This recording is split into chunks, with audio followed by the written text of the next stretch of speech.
Modi ji liberal होते जा रहे हैं। यहां पर अगर योगी जी होते तो ये समस्या 72 घंटा क्या 72 मिनट में खत्म हो जाती।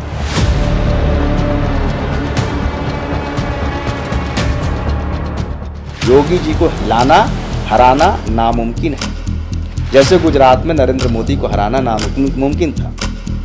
2017 रिपीट होगा, फ्री हैंड रहेंगे इस पर योगी जी, फ्री हैंड। और अगर फ्री हैंड मिल गया तो आराम से बीजेपी 300 क्रॉस करेगी। लोग क्या करते हैं, भारत के बारे में 15 अगस्त 1947 की कुंडली बनाते हैं, मैं इसको मानता ही नहीं। पेपरों में जन्म हुआ था, यह भारत अखंड रहा है कई हजारों साल लाखों साल से। हर किसी की तो अपनी आइडेंटिटी है ना। देखिए, बीजेपी के बारे में ज्यादा नहीं बोलूंगा। मोदी जी नहीं चाहते कोई मजबूत व्यक्ति लीडर बने। ओके, ये आप अंदर की बात बता रहे हैं। वो नहीं चाहते कि मेरी तरह कोई मजबूत लीडर पैदा हो। मिथुन नंबर 1 पे रखें, वृश्चिक नंबर 2 पे रखें, मीन नंबर 3 पे रखें। 7.5 ही चल रही। खराब समय पूछ लीजिए सिंह राशि का। राजा को गरम, बनिया को नरम और औरत को शर्म होगा, तभी चीजें व्यवस्थित रहती हैं।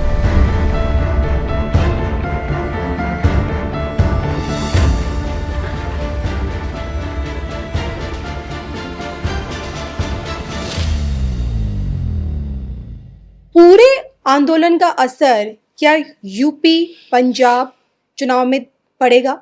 इसी पर बातचीत करने के लिए और ज्योतिष पर भी बातचीत करने के लिए मेरे साथ एक बार फिर से मौजूद है तलवार की धार पर भविष्यवाणी करने वाले गोचर एक्सपर्ट संजीव आनंद, जाने माने एस्ट्रोलॉजर संत जी। सर धर्मज्ञान, आपका स्वागत। जय श्री राम, हर हर महादेव, राधे राधे।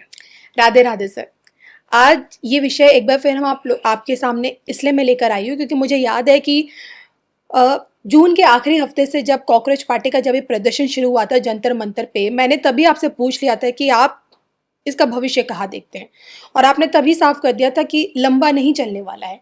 लेकिन आज ये बवाल बहुत बढ़ चुका है। आज जानना चाहती हूँ कि आज की परिस्थिति को देखते हुए अब आगे क्या कुछ होने वाला है। सवाल तो आपने बड़ा अच्छा किया। पहले तो इस धरने पे बात कर लूं। बुध बकरी चल रहा था। बुध कल रात में मार्गी हुआ। 23 तारीख की रात यानी 24 तारीख की सुबह बुध मार्गी हुआ। और बुध जब मार्गी हुआ तो जो आमरण अनशन पे बैठे थे सोनम वांगचुक, उन्होंने अपना आमरण अनशन तोड़ दिया जी। बुध बच्चों का कारक है। बुध बच्चे हैं, पढ़ने वाले बच्चे। बुध मेडिकल भी है। मेडिकल की तैयारी करने वाले बच्चों का चंद्रमा अच्छा हो, बुध अच्छा हो, मंगल अच्छा हो, तो ये माना जाता है कि उनका मेडिकल में सिलेक्शन अच्छा होगा। जो शनि जिनका प्रबल होता है वो टेक्निकल फील्ड, आईटी फील्ड में जाते हैं। बुध बकरी चल रहा है और ये बुध 7 जुलाई को बकरी होकर के 29 जून को बुध बकरी हुआ था। और ये बुध बकरी होकर मिथुन राशि में आ गया था। 7 जुलाई को बुध मिथुन राशि, उसका अपना स्वामी। मिथुन राशि बच्चों की राशि होती है, एक्टिविटी की राशि होती है। मंगल वृषभ राशि में, पृथ्वी तत्व की राशि में बैठा हुआ है। और ये 11 जून से लेकर और तकरीबन 2 अगस्त तक मंगल वृषभ राशि में है। 2 साल बाद मंगल वृषभ राशि पाया, उसको शनि देख रहा है।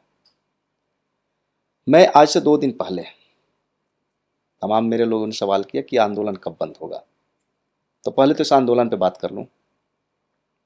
ये अभिजीत दिपके ने जब कॉकरोच जनता पार्टी बनाई तो उस समय सिर्फ इंटरनेट और मीडिया पे ही लोग थे। फिर वो आए हिंदुस्तान, सरकार ने इसको हल्के में लिया और इनका आंदोलन में लोग भी नहीं थे, 100, 200, 300 लोग थे।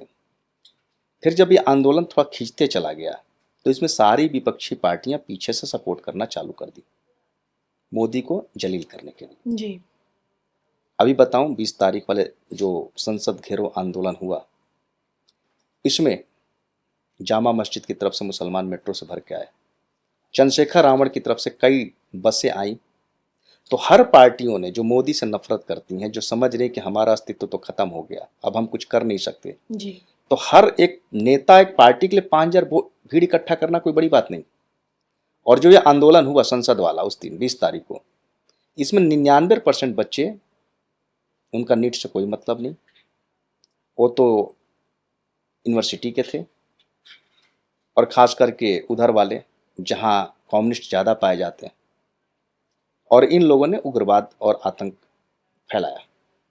पुलिस क्या करती? पुलिस अपने सुरक्षा के लिए करती, सरकार ने इसको हल्के में लिया। मैं बार बार बोल रहा था, अपने वीडियो पे बोल रहा था, मेरा जो अपना चैनल है एस्ट्रो संत जी, कि सरकार या तो शुरू में इस आंदोलन को दबा देती, आज से 25-30 दिन पहले।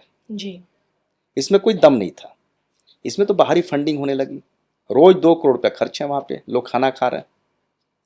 पन्नू ने बोला है कि मैंने 10 करोड़ रुपये दे रखे हैं, 100 करोड़ की फंडिंग और करनी, पाकिस्तान और पंजाब और कश्मीर को तोड़ना है, 15 अगस्त के दिन झंडा कुछ और फहराएंगे। जी। तो ये बाहर की ताकतें लग गई थी, बंगाल, नेपाल और बांग्लादेश बनाने के लिए। लेकिन मोदी हैं तो इसलिए कोई दिक्कत नहीं। सरकार अब एक्टिव हुई है 20 तारीख से। आप सोचिए कि हाँ, ये थोड़ा सा भी इसमें कुछ षड्यंत्र चल रहे हैं, सारी विपक्षी पार्टियां पर्दे के पीछे से चल रही हैं, केजरीवाल पूरा सपोर्ट कर रहे हैं। अब इसकी धार खत्म हो गई है, सरकार अच्छे अपना प्रयास कर रही है, कुछ अच्छे कानून बनाने जा रही है, सदन में लाने जा रही है। तो मुझे नहीं लगता कि इस आंदोलन में कोई दम बचा है। बाकी ये जो उपद्रवी तत्व हैं जी। जो देश विरोधी तत्व हैं और जो पार्टियां अपने वजूद की लड़ाई लड़ रही हैं, वही अपना थोड़ा बहुत कर रही हैं। अब इस आंदोलन में कोई मकसद नहीं। तीसरा नंबर, मंगल 2 तारीख को मिथुन राशि में प्रवेश करेगा, अच्छा हो जाएगा। उसको शनि देख रहा है।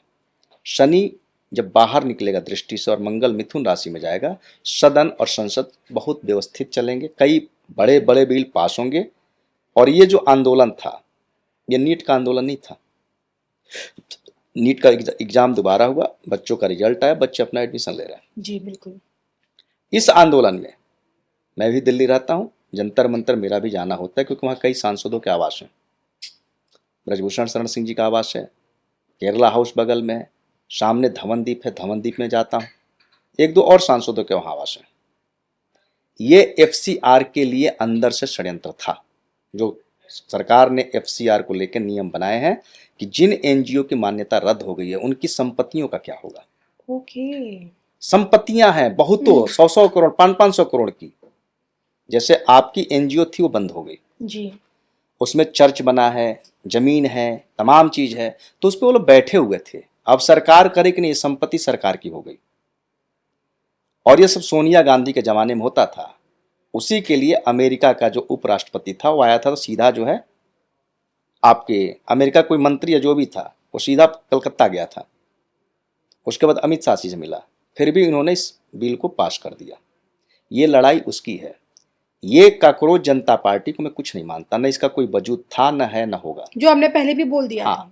इसके पीछे जैसे धरना बढ़ते गया, शुरू में कोई नहीं आता था, उसके बाद ये जो JNU वाले बच्चे आने लगे, ये जो PhD कर रहे हैं, कम्युनिस्ट विचारधारा के, आम आदमी पार्टी सपोर्ट करने लगी, चंद्रशेखर रावण सपोर्ट करने लगा, सपा सपोर्ट कर, जो मोदी से भय खा रहे हैं, जो समझ रहे हैं कि मोदी को हम पराजित इस जीवन में नहीं कर सकते, उन्होंने पर्दे के पीछे से राजनीति की। राहुल गांधी जी के शुरू से भाषण देखेंगे तो मोदी को बड़ा अपमानित शब्द का इस्तेमाल करते हैं, कभी सभ्य भाषा का इस्तेमाल नहीं करते। बहुत, मतलब मैं उनके 10 साल के भाषण की बात कर रहा हूँ। इनको व्यक्तिगत बैर है नरेंद्र मोदी से। इनकी भाषा एक विपक्ष के नेता वाली नहीं है। आप विपक्ष के नेता होकर के आप प्रधानमंत्री के आवास के सामने धरने पे बैठ जाते हैं। अगर आपको कुछ हो जाता तो आप भी कल के प्रधानमंत्री हो सकते हो। ये माना जाता है कि विपक्ष का जो लीडर है भविष्य में प्रधानमंत्री बन सकता है। जी जी। उनकी सुरक्षा का ध्यान रखना। आप इतने जिम्मेदार पद पे बैठ के इस तरह का सड़क छाप व्यवहार नहीं कर सकते। अभिजीत तिपके जो है, न इसको बोलने आता है, न शकल है, न अकल है, इसको तो कोई लाइक ही नहीं करता। इसके पीछे जो शक्तियां लगी, विदेशी कम्युनिस्ट लगे, उग्रवादी संस्थाएं लगी, माओवादी संस्थाएं लगी, नक्सली लगे। ये उस दिन की भीड़ में 90% नक्सली थे और उग्रवादी तत्व थे। पढ़ने वाले बच्चे कहां थे? नीट के बच्चों की उम्र होती 17, 18, 19। कितने बच्चे आपको 17, 18, 19 के दिखे? 35, 36, 38, 40। जामा मस्जिद की तरफ से मुस्लिम आए थे।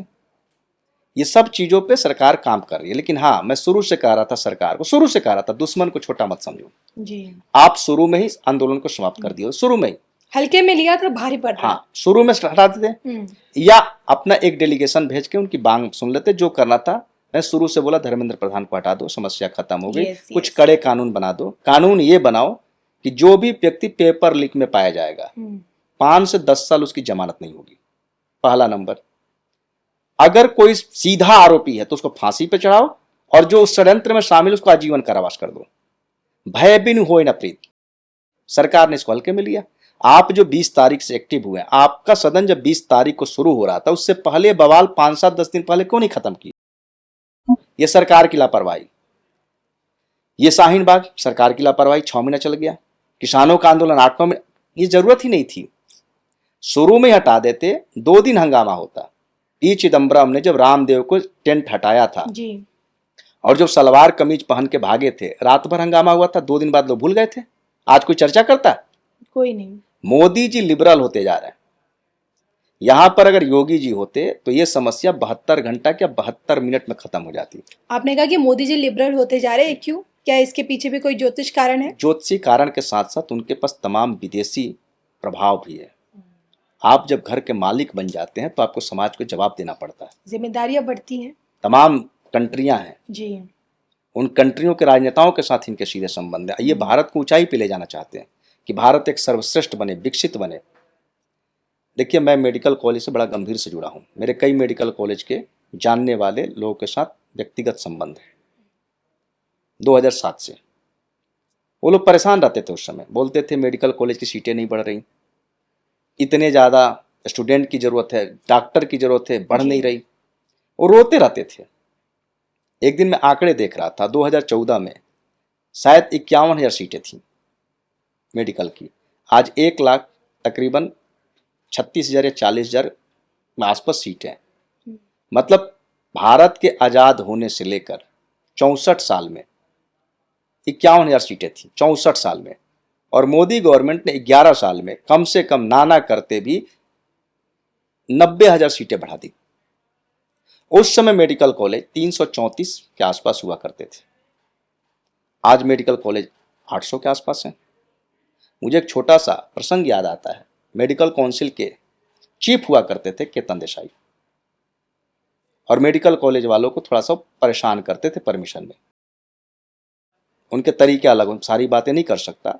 तो जब मेडिकल कॉलेज के लोग जाते थे उनसे मिलने के लिए, आईटीओ पे ऑफिस था, 8-8 घंटा 10-10 घंटा वेट कराते थे। एक प्राइवेट मेडिकल कॉलेज की बर्थ नाना करते भी 500 करोड़ से 1000 करोड़ की होती है। जब आदमी झल्ला जाता था तो उसको अपने चेंबर में बुलाते, 7 घंटा 8 घंटा वेट कराने के बाद, और उससे पूछते थे कि भारत में कितने पार्लियामेंट मेंबर हैं। केतन देसाई की बात कर रहा हूँ, मेडिकल काउंसिल के चीफ, जो एक बार अरेस्ट भी हुए थे, सीबीआई ने अरेस्ट किया था। लोग बोलते साहब 543। मेडिकल कॉलेज कितने हैं? उस समय की बात बता रहा हूँ, 2007-8 की, 215-17 सीटें होती थी, कॉलेज होते थे मेडिकल, प्राइवेट और सरकारी। बोले साहब 220। बोले मैं 2.5 प्रधानमंत्री की औकात रखता हूँ। पार्लियामेंट मेंबर 543 हैं, 240 के आसपास मेडिकल कॉलेज हैं, तो 8 घंटे इंतजार कर ले तो कोई तोप नहीं चल गया। मैं बड़े मेडिकल कॉलेज की परमिशन में बड़ी गहराई से देखता हूँ। तमाम लोग क्लाइंट होते थे, कब परमिशन आएगी कब नहीं आएगी जी। अब तो मेडिकल कॉलेज जिस तरह से हर जिले में बन रहा है, इस सरकार ने मेडिकल में जितना काम किया। और रही बात पेपर धांधली, मुझे हंसी आती है विपक्ष पर। प्रियंका गांधी ने राजस्थान में चुनावी भाषण में बोला था कि ये पेपर लीक होते रहते, हम रोक नहीं पा रहे। 17 बार पेपर लीक हुआ राजस्थान में, अभी पंजाब में हुआ, अभी झारखंड में हुआ जी। हम जब पढ़ते थे कोई ना कोई पेपर लीक हो जाता था। उस समय इंटरनेट नहीं था, मीडिया नहीं थी, खूब होते थे। चुनाव परीक्षा रद्द हो गई, 90% रद्द भी नहीं होती थी, 10% ही रद्द होती थी। जब बहुत ज्यादा फैल जाता था पेपर लीक, और 100 में 70% फैल जाता था। सरकार ने नीट जो किया, दोबारा एग्जाम करा दिया जी, रिजल्ट हाँ, भी आ गया। सरकार की लापरवाही है कि आप एक ऐसे शिक्षा मंत्री को दो 24 घंटा शिक्षा मंत्री ही रहे, उसका पॉलिटिक्स से, संगठन से और चुनाव से कोई संबंध ना हो। आपको नहीं लगता कि ये जो चूक हो रही है बार बार, समय पे एक्शन नहीं ले रहे हैं? आपने कहा ना कि समय रहते ले लेते, अभी जो कर रहे 3 दिन से पहले कर लेते, बैठने ही नहीं देते जंतर मंतर पे, पहले बातचीत कर लेते। जो चूक हो रही क्यों? क्योंकि आप तो बोलते हैं कि मोदी मोदी जी का समय भी लोगों टॉप का पर चल रहा है। धैर्य की परीक्षा भी ले रहे हैं, लेकिन कई बार आदमी से गलतियां हो जाती है। मैं शाहीन बाग आंदोलन के खिलाफ था। यह आंदोलन 72 घंटे से ज्यादा नहीं चलना चाहिए था। लेकिन चला तो किसान नहीं। आंदोलन खत्म हो रहा था, योगी जी खत्म कर रहे थे, आपने उसको रुकवा दिया। फिर आपने अपना बिल वापस लिया। राजा को गरम, बनिया को नरम और औरत को शर्म होगा, तभी चीजें व्यवस्थित रहती हैं। यहां भी बहुत बड़ी चूक हुई है, बहुत बड़ी। जो अब ये डैमेज कंट्रोल अब हो रहा है, अब मैं 20 तारीख आपने जाने क्यों दिया? जब उसके साथ 100-200 लोग थे, उसी समय डंडा मार के भगा दिए तो बात खत्म हो जाती। सोनम वांगचुक जुड़ते हैं, कोई बात नहीं, उपवास करते हैं, आप अपना एक मंत्री भेजते हैं, उनकी बात सुनते हैं। वो जो बात जायज मांग थी, मैं तो उसका समर्थन कर रहा हूं। एक आदमी से कारण अगर एक परिवार बचता है तो उस आदमी को मर जाने दो। यह चाणक्य ने बोला, एक आदमी के नष्ट होने से अगर एक परिवार बचता है तो उस इंसान को नष्ट हो जाने दो। एक परिवार के नष्ट होने से अगर एक गांव बचता है तो एक परिवार को नष्ट हो जाने दो। एक गांव के नष्ट होने से अगर एक नगर बचता है तो उस गांव को नष्ट हो जाने दो। एक नगर के नष्ट होने से एक राज्य बचता है तो उस नगर को नष्ट हो जाने दो। एक राज्य के नष्ट होने से अगर एक देश बचता है तो उस राज्य को नष्ट हो जाने दो। धर्मेंद्र प्रधान को पहले ही हटा देते। उनकी जो जायज मांगे थी, एक कड़ा कानून बनाओ। लेकिन हां, कांग्रेस यही जब 2021 में नया कानून बना, 1 करोड़ रुपया, उसमें वो था कि पेनाल्टी लगेगी और अधिकतम 10 साल की सजा थी जी। बड़ा हंगामा किया था कांग्रेस ने, पास ही नहीं हुए, मतलब बहुत हंगामा हुआ था, पास ही नहीं होने दे रही थी। मैं कहता हूं जो भी हो, जो डायरेक्ट है उसकी सीधे फांसी, फास्ट ट्रैक में फांसी, और जो इस योजना में शामिल है उनको आजीवन कारावास, और जब तक जजमेंट नहीं हो जाता तब तक उनकी कोई जमानत नहीं। नीट के बच्चों का भविष्य, थोड़ी सरकार की हल्की लापरवाही, लेकिन ये आंदोलन आंदोलन नहीं है। ये अरविंद केजरीवाल का जो आंदोलन था, अन्ना हजारे, उसके बाद हिंदुस्तान में कोई जन आंदोलन नहीं होगा। ये उपद्रवी तत्व क्योंकि आपने उनको 25 दिन का मौका दिया, सब शरारती तत्व धीरे धीरे पीछे पीछे इकट्ठा हो गए, उनको मौका ही नहीं मिलता। अब कहीं भी दिल्ली जैसे शहर में 20,000 50,000 की भीड़ इकट्ठा करना कौन सी बड़ी बात है, जिस दिल्ली एनसीआर की आबादी 8 करोड़ है, प्रॉपर दिल्ली की आबादी, वोटर यहां पे 2.25 करोड़ है जी। 3 करोड़ प्रॉपर दिल्ली की आबादी है, अवैध रूप से देखे तो 3.5 करोड़, और एनसीआर को जोड़ ले तो 8 करोड़। 8 करोड़ लोगों में से 50,000 लोग इकट्ठा करना कौन सी बड़ी बात है? नगीना का सांसद चंद्रशेखर आजाद ने 5 बसें भेजी थी, सब उपद्रवी तत्व, और सरकार सो रही थी। बहुत से लोग नाराज हैं सरकार की इस लापरवाही से, क्योंकि ये आंदोलन है ही नहीं। सोनम वांगचुक उपवास पे बैठे थे, मैं उनका आदर करता हूं, वो एक सज्जन व्यक्ति मुझे लगे, उन्होंने सरकार की बात भी मानी। आप एक डेलीगेशन भेज के आप उनसे पूछ लेते, जो सही है आप हाथों हाथ कर देते, सरकार भी खुश, लोग भी खुश। लेकिन इस लापरवाही का खामियाजा तो अब भुगतना पड़ेगा ना चुनाव में। यूपी का चुनाव है, सबसे बड़ा पंजाब का मतलब चुनाव भी है। नहीं, मतलब भी नहीं। वहां से केजरीवाल देखिए फुल एक्टिव हुए इस आंदोलन में, अखिलेश यादव, तमाम विपक्षी पार्टियां। मतलब भी नहीं है कि इसका राजनीतिक चुनाव पे कोई असर पड़ेगा। कांग्रेस ने तो अपने आप को, कांग्रेस को ऑक्सीजन मिल गई इस आंदोलन राम से। मंदिर जो चंदा चोरी हुआ था, आप ही ने सवाल किया था, भूल गए लोग? भूल गए कि नहीं भूले? इसमें मुझे तो कई बार यह भी लगता है कि बीजेपी ने जानबूझ के इस आंदोलन को बढ़ने दिया, ताकि सबका चेहरा और चरित्र उजागर हो जाए कि कौन देश की बेहतरी के लिए सोचते हैं। किसकी नजरों में देश इंपॉर्टेंट नहीं है, उनकी व्यक्तिगत पॉलिटिक्स इंपॉर्टेंट है। अरविंद केजरीवाल की पॉलिटिक्स समाप्त होने जा रही है। मैंने बोल रखा, फिर बोल रहा हूं, अरविंद केजरीवाल को पंजाब में 15 सीट नहीं आने वाली, और उसके बाद ये जेल जाएंगे। उसके बाद 6 महीना 8 महीना इनकी 7.5 ही लग रही है, जेल जाएंगे। इनकी दशा शनि की खराब चल चुकी है, शनि पहले आ चुका है। मैं पिछले पॉडकास्ट में बोला था कि दशा और गोचर मिलकर रिजल्ट आते हैं। दशा है बाराती और गोचर है दुल्हा जी। बाराती पहले इकट्ठा हो चुके हैं, अभी दुल्हा नहीं आया। ये मई 2027 तक ये जेल जाएंगे और ठीक ठाक जेल में रहेंगे, तो इनकी तो राजनीति बंद। कांग्रेस मुसलमानों की पार्टी होकर रह गई है, आराम से 75 से 125 सीटें मिलती रहेंगी। ये खुद अखिलेश यादव जी की बात कर लूं, अभी मैं पॉलिटिक्स पे ज्यादा नहीं बात करूंगा, चुनाव पे जब आएगा समय बात करूंगा जी। इनकी पार्टी के अंदर इनके तल्ख रवैये से और इनके रूढ़ रवैये से लोग नाराज हैं। जितनी इज्जत शिवपाल यादव की है लोग वर्कर करते हैं। मुलायम सिंह यादव सचमुच में जन नायक थे। हिंदू राम मंदिर छोड़ दीजिए, वो अपनी पार्टी में जन नायक थे। लोगों को पर्सनल फोन करना, उनके घर जाना, खाना खाना, हर लोग से उनके व्यक्तिगत संबंध थे। शिवपाल यादव जी का संगठन पर अच्छी पकड़ है। अखिलेश यादव से न कार्यकर्ता खुश हैं न नेता खुश हैं। अंदर अंदर विद्रोह चल रहा है। सिर्फ ये विधानसभा चुनाव की इंतजार हो रहा है। अगर पार्टी 100 के नीचे आ गई, जो मैं मानता हूं 100 के नीचे आ रही, 2017 रिपीट हो रहा है, योगी जी को हिलाना हराना नामुमकिन है। जैसे गुजरात में नरेंद्र मोदी को हराना नामुमकिन था। 2017 रिपीट होगा। फ्री हैंड रहेंगे इस पर योगी जी, फ्री हैंड। और अगर फ्री हैंड मिल गया तो आराम से बीजेपी 300 क्रॉस करेगी। कांग्रेस के साथ गठजोड़ होगा। अच्छा, अगर ये फ्री हैंड मिल जाएगा तो आपको लगता है कि भविष्य में यही फ्री हैंड के बाद योगी जी भारी पड़ेंगे पूरी बीजेपी पे? हाँ, भारी पड़ेंगे, और पड़ना भी चाहिए। जैसे मोदी जी भारी पड़े थे पूरे बीजेपी पर, मोदी जी भारी पड़े थे लाल कृष्ण आडवाणी पर, पूरे बीजेपी भारी पड़े थे, संघ पे भारी पड़े थे। उसी तरह योगी जी भारी पड़ रहे हैं, पड़ेंगे। योगी जी के टाइम पे पूरी बीजेपी बदल जाएगी। हाँ, पूरी बदल जाएगी। उसके बाद कुछ दिन बाद शुभेंदु अधिकारी भारी पड़ेंगे। मुझसे एक जातक ने सवाल किया इसी चैट के माध्यम से कि आप बीजेपी के प्रवक्ता क्यों हो गए। मैंने कहा आप बताओ मैं किसकी बात करूं, अखिलेश की क्या बात करूं? मुसलमान नाराज हैं उनसे। अखिलेश को 100 आ जाए बहुत बड़ी बात है, बहुत बड़ी बात है। ये तो नतीजे बताएंगे ना कि मुसलमान सच में उनसे नाराज है या नहीं। एकदम नाराज हैं, एकदम नाराज हैं। कुछ कांग्रेस की तरफ जाएंगी। जितने सीटों पे कांग्रेस लड़ेगी वहां पूरे मुसलमानों का थोक के भाव में वोट मिलेगा। इनकी सीटों पर कुछ बसपा की तरफ जाएगी, कुछ अपने सगे संबंधियों को जाएगी। इनको पूरा मुसलमानों का वोट नहीं मिलने वाला। अखिलेश यादव की बात कर रहा हूं। कुछ चीजें भारत की राजनीति, ये जो आंदोलन था, ये आंदोलन नहीं था, ये कृत्रिम आंदोलन था। इसमें विदेशी ताकतों को जो 20, 25, 30 दिन जो आपने मौका दिया, इसमें सब धीरे धीरे इकट्ठा हो गए और इन्होंने ये उत्पात मचाया।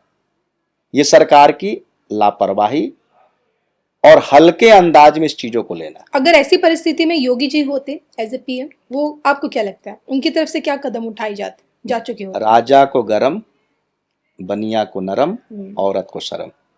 इस आंदोलन को पैदा ही नहीं होने देते। मैं जितना योगी जी को जानता हूं, पैदा ही नहीं होता ये आंदोलन। भय बिन होय न प्रीत। हम सबसे पहले, इंसान का नैतिक उत्तरदायित्व है कि पहले धर्म के बारे में सोचे। धर्म यानी ईश्वर, ये सबके लिए है। दूसरा नंबर में देश, और तीसरा नंबर में हमारा अपना व्यक्तिगत परिवार। ये 3 चीजें इंसान के लिए इंपॉर्टेंट होनी चाहिए। देश धर्म से ऊपर नहीं? नहीं, देश धर्म से ऊपर नहीं है। सबसे ऊपर धर्म। धर्म ही देश को संभाल के चलता है। जिस देश में धर्म नहीं है वहां वो चीजें नहीं चलती लंबे। धर्म आपको जीना सिखाता है। धर्म जिस ईश्वर की परंपराओं के साथ हम रहे। ईश्वर, धर्म का मतलब ईश्वर आप मानिए, और जो ईश्वर को मानता है, जो भी ईश्वर को मानता है, वह एक अच्छा इंसान होता है। ईश्वरवादी व्यक्ति, कोई भी व्यक्ति हो, मैं मुस्लिमों में बहुत मुसलमानों को जानता हूं जो 5 वक्त का नमाज अदा करते हैं, बड़े अच्छे इंसान, बड़े अच्छे इंसान। ये उनकी बात नहीं कर रहा हूं जो शुक्रवार को जुम्मे की नमाज अदा करने जाते हैं। ये भीड़ इकट्ठा करने उपद्रवित थे। लेकिन बहुत से सज्जन ऐसे लोग जो 5 वक्त का नमाज अदा करते, चेहरे पे नूर होता है और अच्छे इंसान होते हैं। जो व्यक्ति धर्म यानी ईश्वर को मान रहा है, ईश्वर से प्रभावित है, ईश्वर से डर रहा है, वो इंसान अच्छा होगा, काबिल तारीफ होगा। तो जो इंसान अच्छा होगा तो राष्ट्र अच्छा होगा। राष्ट्र है तब हमारा परिवार है, हम हैं। जितने लोग पाकिस्तान में थे भारत बंटवारे से पहले, सबको संपत्ति छोड़कर भाग के आनी पड़ी। आज से मैं कई बार सोचता हूं, विचार करता हूं कि जिस तरह से हिंदुओं की जनसंख्या गिर रही है, बिहार, झारखंड, उड़ीसा, पश्चिम बंगाल और यूपी ने संभाल रखा है भारत को। वहां पे 3-4 बच्चे हो रहे हैं अभी भी। बाकी जैसे आप दिल्ली आ जाएं, विकसित शहर में आ जाएं, चेन्नई हो गया, हैदराबाद हो गया, बेंगलोर हो गया, मुंबई हो गया, और पूरा भारत इन्हीं शहरों में है। दिल्ली, चेन्नई, बेंगलोर, मुंबई, हैदराबाद। 10% आबादी जो पढ़े लिखे लोगों की है, इन्हीं के आसपास जॉब कर रहे हैं। इनको सिर्फ धन कमाना है, बच्चों के बारे में कोई विचार नहीं। और आजकल की जो महिला, जो माताएं और बहनें हैं, उनको एक बच्चे हो गए तो बहुत, क्योंकि एक बच्चे से ज्यादा संभाल भी नहीं सकती, जॉब भी करना है, बच्चों को संभालना कठिन है। लेकिन मैं कहता हूं इस पैसे का आप करेंगे क्या? पति पत्नी दोनों मिलकर कमा रहे, आप अरबों नहीं खरबों कमा लिए। एक बच्चा हुआ, पता नहीं उसका क्या भविष्य होगा, वो भी विदेश शिफ्ट कर जाए, वो भी विदेश शिफ्ट कर जाए। कई बार बच्चे आजकल शादी नहीं करना चाह रहे, हो सकता आपने अरबों कमाई, उसने शादी नहीं की। पैसा किसके लिए? 3-4 बच्चे होंगे तो देश की धरोहर भी होंगे जी। प्लस उसमें 1-2 आवारा भी निकल गए तो भी आपके खानदान और परंपराएं आगे बढ़ेंगी।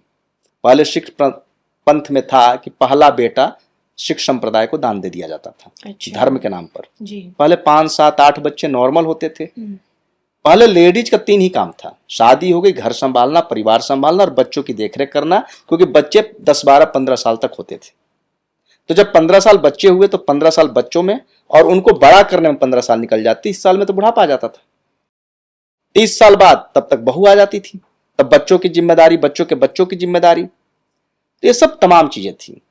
फिर भी मैं कहूंगा कि अगर यही परंपराएं चली और हर आदमी शहर में शिफ्ट करना चाह रहा, हर आदमी पढ़ा लिखा, हर को जॉब चाहिए, आज से 30 साल बाद हिंदुओं की आबादी बहुत कम होगी। आज से 50 साल बाद तो क्या ये देश के लिए खतरा है? बहुत अगर हिंदू बड़ा की खतरा, आबादी इस तरह से घट रही बहुत है? बड़ा खतरा, बहुत बड़ा खतरा। मेरे पास तमाम लोग आते हैं, 8 साल शादी को हो गए, साथ मैं लेडी से पूछता हूं बच्चा, हस्बैंड को जरूरत ही नहीं है। 100 में 50% लेडीज को बच्चा चाहिए, 100 में 50% लेडीज को चाहिए ही नहीं, चाहिए ही नहीं। लेकिन जो 50% लेडीज बच्चे की उपलब्धि चाहती है, उनके हस्बैंड को चाहिए ही नहीं। तो आप कमा किसके लिए रहे? खाना खा के लैट्रिन जाने के लिए? ये तो गुरुद्वारे में खाना मिल जाएगा। अगर आप सिर्फ भोजन करके लैट्रिन ही जाना है तो उसके लिए कमाने की जरूरत क्या? मेरे पास महीना 2 महीना पुरानी बातें, एक कोई अच्छी लेडी थी, सास रही होंगी, तो उन्होंने पूछा बहू की शादी को 8 साल हो गए, एयर होस्टेस हैं, बच्चा नहीं हुआ, कब तक होगा? तब तक उनकी बहू ने बात सुन ली। तो अब मैं तो कुत्ते का बच्चा ही बोलूंगा। लोग कहते कुत्ते को कुत्ता मत बोलिए। हम कुत्ते को, हमारा धर्मशास्त्र कहता है कि स्पर्श करने के बाद अब 24 घंटा शुद्ध है। लोग घरों में कुत्ते रख रहे हैं, सब लोग रख रहे हैं। मेरे हजारों जानने वाले घर में कुत्ते हैं। कहते हैं जो करोड़पति होता है उसके घर में कुत्ते होते हैं। मैं इस बात को नहीं मानता। कोई कुत्तों के खर्चे 25-30 हजार रुपये, 40 हजार रुपये महीने होते हैं, तो सामान्य व्यक्ति कहां संभाल पाएगा? जी, सही। कोई करोड़पति होगा वही संभाल पाएगा। तो वो अपने कुत्ते के पिल्ले को लाके उनकी गोद में रखती है कि ये आपका बेटा है, ये आपका पोता है, इसको आप पालो पोसो। बोले 8 साल में तो मर जाएगा। बोले मर जाए तो मर जाए, मैं तो ना पैदा करूं। इसको आप, मैं बड़ा विनम्रता से बोलूंगा, कई लोग बोलते हैं बड़ा रूढ़िवादी बात कर रहा है। महिलाओं के लिए नौकरी जरूरी है, लेकिन नौकरी से 1 लाख गुना जरूरी है सही समय पर शादी, और उससे 1 करोड़ गुना जरूरी है संतान। महिला नौकरी करने के लिए नहीं पैदा हुई है। महिलाएं, बहुत बड़ा स्टेटमेंट। जी हाँ, ये नौकरी करने के लिए नहीं पैदा हुई है। इनके लिए नौकरी बोनस है। मैं हमेशा लड़कियों को बोलता हूं, पढ़ाई और शादी के बीच में जो नौकरी होगी सो हो गई। ये आपका गोल्डन पीरियड था। उसके बाद आप शादी करो 28, 29, 30 में। उसके बाद आप संतान करो। संतान हो जाने को 4-5 साल का आपको नौकरी से ब्रेक लेना पड़ेगा। संतान के लिए ही आपका जन्म हुआ है, आपका जन्म नौकरी के लिए नहीं हुआ। पहले एक आदमी कमाता था, घर के सारे लोग बैठ के खाते थे, खर्चे चलते थे। लेकिन आप संतान को नजरअंदाज करें, खूब बात है, अच्छी बात है। इकलौते बच्चे बिगड़ ज्यादा रहे हैं। मैं रोज की बात कर रहा हूं। महंगे कन्वेंट स्कूल के बच्चे आवारा हो रहे हैं। जो विदेश में जाकर पढ़ रहे हैं 100 में 70% आवारा हो रहे हैं। परसों की घटना बता रहा हूं। मेरे पास सज्जन आए, बोले अपने बेटे की पढ़ाई के लिए मैंने अपना FD, PF, ज्वेलरी सब बेच दी। बच्चा चला गया, हिंदुस्तान में उसको नहीं पढ़ना था। मैं कहता हूं विदेश में अगर आप बच्चे को भेज रहे हो तो आप उसके ऊपर एजुकेशन लोन लो, शर्त रखो कमाने के बाद तुमको भरना है, और वहां अब जाके काम करो और कमा करके अपनी पढ़ाई करो। जैसे वहां $20 पर घंटे के मिलते हैं, अपना कमाओ और अपना पढ़ो। हम 1 रुपया ना दें। क्या हिंदुस्तान में कॉलेज खत्म है? क्या आप अमेरिका, कनाडा, लंदन ही जाकर पढ़ेंगे? जो यहाँ पढ़ाई 15 लाख में होगी वह 40 लाख में होती है। तो 40 लाख में तब होगी कि आपका एजुकेशन लोन मैंने कर दिया, आप उसको लो और वहां अपने फीस कमा के जमा करो। बोले 1.5 करोड़ रुपया लगा जी उनकी पढ़ाई पर। हमारी नौकरी छूट गई, 3 साल नौकरी नहीं थी। बेटे ने एक बार भी नहीं पूछा। एक बार बेटे की मां ने पूछा कि बेटा तुम्हारा पैकेज क्या है? बोले कॉन्फिडेंशियल बात है, ये आप नहीं पूछ सकते। उसी सदमे में मां मर गई, मर गई मां। बेटे को तरस नहीं आई कि पिता ने जो अपनी पूरी संपत्ति, घर बेच दिए, एफडी तोड़ दिए, ज्वेलरी बेच दिए, क्षमता नहीं थी, 1.5 करोड़ रुपया लगा के उसको अमेरिका में तकरीबन 7 या 8 साल पढ़ाई की, उसको जॉब कर रहा है। 18 साल हो गए हुए, आज तक हिंदुस्तान नहीं है। माँ बाप पिता का समाचार नहीं लेता, बहन से बात नहीं करता, जो अपना पैकेज ही नहीं बताया। मान लीजिए उसकी 50 लाख की पैकेज, वो 10 लाख की है। तरस नहीं आई पिता के ऊपर, मां के ऊपर। ये विदेश में जितने बच्चे पढ़ रहे हैं, मैं देख रहा हूं, मेरे पास अनुभव बहुत है, मेरे पास रोज लोग आते हैं। ये चरित्र भ्रष्ट हो रहे हैं, संस्कार विहीन हो रहे हैं, शादी नहीं करनी, लिव रिलेशनशिप में रहना। फिर ऐसे बच्चों को पैदा करके क्या फायदा? मैं गुरुकुल परंपरा का आदर करता हूं। गुरुकुल परंपरा का जो नियम, मेरे बच्चे गुरुकुल में पढ़ते हैं। गुरुकुल की वापसी हो सकती है हमारे देश में? मैं भी बता रहा हूं, मेरे बच्चे गुरुकुल में पढ़ते हैं। सबसे पहले गुरुकुल का जो नियम है कि वो सुबह 5 बजे उठाते हैं। सुबह 5 बजे उठाते हैं, आप थोड़ा बहुत स्नान ध्यान करो, पूजा पाठ करो, मर्यादा सिखाते, संस्कार सिखाते, अपना पूजा पाठ हवन करो। सब बच्चे वहां फिजिक्स, केमिस्ट्री, मैथ की पढ़ाई होती है, कंपटीशन का एग्जाम होता है। ऐसा नहीं गुरुकुल का मतलब संस्कृत नहीं, ज्योतिष नहीं। वहां बच्चे इंजीनियरिंग, मेडिकल, एनडीए इस सब की तैयारी करने वाले होते हैं। फिर उनकी अपनी क्लास चालू होगी। वहीं खाना, सात्विक भोजन मिलना है। भोजन का बहुत बड़ा रोल है, मैं इस पे आऊंगा। फिर रात में 9 बजे सो जाना है, फोन हाथ में नहीं रहेगा। संडे को सिर्फ 15 मिनट के लिए आपको फोन मिलेगा। अपने घर वालों से बात करो, बस। फिर फोन वापस ले लिया जाएगा। आजकल की जनरेशन के हाथ में मोबाइल है। अभी जो जंतर मंतर पे जो धरने हुए और जो लड़कियों ने जो अश्लीलता दिखाई और जो मर्दों की तरह गाली दे रही थी जी। कल्पना करें इनकी शादियों की कितने घंटे चलेगी? जिस तरह के शब्दों का व्यवहार, मतलब लड़के भी उस तरह का शब्द ना बोले, हमको तो सुन के शर्म आ रही थी। ये लड़कियां होकर ऐसा व्यवहार कर रही थी, इनका क्या भविष्य होगा? गुरुकुल में बच्चे चरित्रवान, संस्कारवान और नैतिकवान बन के बाहर निकलेंगे। ये जितने लोग महंगे स्कूलों में, कॉन्वेंट स्कूलों में पढ़ा रहे हैं बच्चों को, जिसकी फीस 10,000, 15-20 हजार रुपया महीना है, बहुत महंगा कॉन्वेंट स्कूल, उसमें से निकले बच्चे नशेड़ी और आवारा। देखिए एक सवाल बनता है, देखिए गुरुकुल की वापसी, देखिए मोदी जी की सरकार में तो अब तक नहीं दिखी है, योगी जी की सरकार में देख पाएंगे? देखिए अब धीरे धीरे गुरुकुल की व्यवस्थाएं बढ़ेंगी। मैं कह रहा हूं कि अगले 10 साल बाद आप खुद देखेंगे, हर आदमी का एक बच्चा है, हर आदमी चाहेगा हमारा बच्चा कामयाब निकले। यस, बिल्कुल। हर आदमी अपने बच्चे के मोबाइल की लत से परेशान है जी।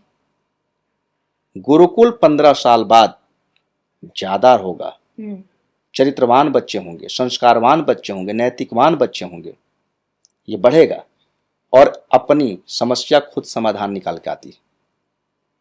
ये अब बृहस्पति का उम्र चालू होगा 2030 से। शुक्र की उम्र चल रही थी 1980 से लेकर 2030 तक। इसमें अश्लीलता थी, फुहड़पन था और आवारापन था। ये 2030 तक चल 1980 से चली 2030 तक। ओके। प्रेम आवारापन का निशानी है। प्रेम कोई न पवित्र काम था, न है, न होगा। 1980 से लेकर 230 तक, उससे पहले कोई प्रेम नहीं करता था। 1980 से पहले 1 लाख में 1 आदमी।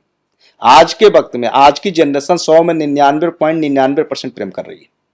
कल ही मेरे पास एक लड़का आया 17.5 साल का, पूछा गुरुजी मेरी लव मैरिज होगी? मैंने कहा होगी।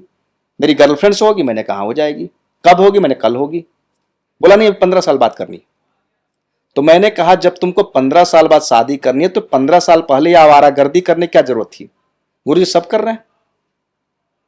प्रेम फैशन हो चुका है, तो फिर आप उसे प्रेम नहीं कह सकते ना। मैं इसको आवारागर्दी मानता हूं। जो आवारा होता है, प्रेम को क्यों बदनाम करें? प्रेम को तो हम देखिए ईश्वर से जोड़ते हैं ना। प्रेम पवित्र चीज है। प्रेम में स्त्री पुरुष का भेद नहीं होता। बिल्कुल। एक मुझसे किसी व्यक्ति ने सवाल किया था, जब मैं जवाब दे रहा था कि गुरुजी भगवान कृष्ण ने भी तो प्रेम किया था जी बिल्कुल। और राधा ने भी प्रेम किया था। मैंने कहा बहुत बढ़िया। तो मैंने पूछा तुमने भी प्रेम किया? बोला हाँ जी मैंने लव मैरिज किया। मैंने इसे तर्क दे रहा हूँ, भगवान कृष्ण ने तब प्रेम किया था जब उनकी उम्र 9 साल से पहले थी और 9 साल में गुरुकुल चले गए थे संदीपनी ऋषि के आश्रम में। उस समय राधा जी 6 साल की थी। स्त्री पुरुष का भेद ना पता, जब महाभारत का प्रसंग है, पराशर ऋषि जब मछोदरी जो शांतनु की पत्नी बनी, तो शादी से पहले की बात है, उन्होंने देखा कि इस मुहूर्त में जो बच्चा पैदा होगा बड़ा बलवान, बड़ा बुद्धिमान और बड़ा संस्कारवान पैदा होगा। तो उन्होंने मछोदरी हम बोलते हैं, उनका नाम कुछ और भी था, जोजन गंधा भी नाम था उनका, 100 जोजन तक उनकी गंध आती थी। तो उन्होंने बोला कि आप मेरे से भोग करो। दोपहर का समय था। तो उन्होंने कहा मर्यादा का उल्लंघन होगा, एक तो हम अविवाहित हैं और दूसरा नंबर कि दिन का समय भोग नहीं होना चाहिए। तो उन्होंने माया से रात बनाई और बोली इस भोग से जो संतान प्राप्त होगी वो बड़ी विद्वान होगी। तो जो पराशर जी बने, तो नहीं पराशर जी के बेटे थे वेदव्यास, वेदव्यास बने। ओके। वही समुद्र पर विहार हुआ, नौका पे, नौका विहार, रात्रि बनी, बच्चा, समय के चक्र को रोक दिया, बच्चा वहीं जन्म भी लिया 12 साल का, जो वेद व्यास बने। और मछोदरी को बोले कि तुम इसी तरह चिर यौवन रहोगी, तुम्हारी कौमार्य भंग नहीं होगा।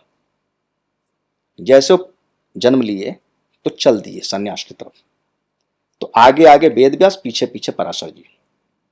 कुछ दूर जाने के बाद कुछ महिलाएं तालाब में स्नान कर रही थी, वस्त्र नीचे रख करके, क्योंकि वहां कोई पुरुष था नहीं। स्त्री को पुरुष से लज्जा, स्त्री को छोटे बच्चों से लज्जा नहीं, स्त्री को स्त्री से लज्जा नहीं।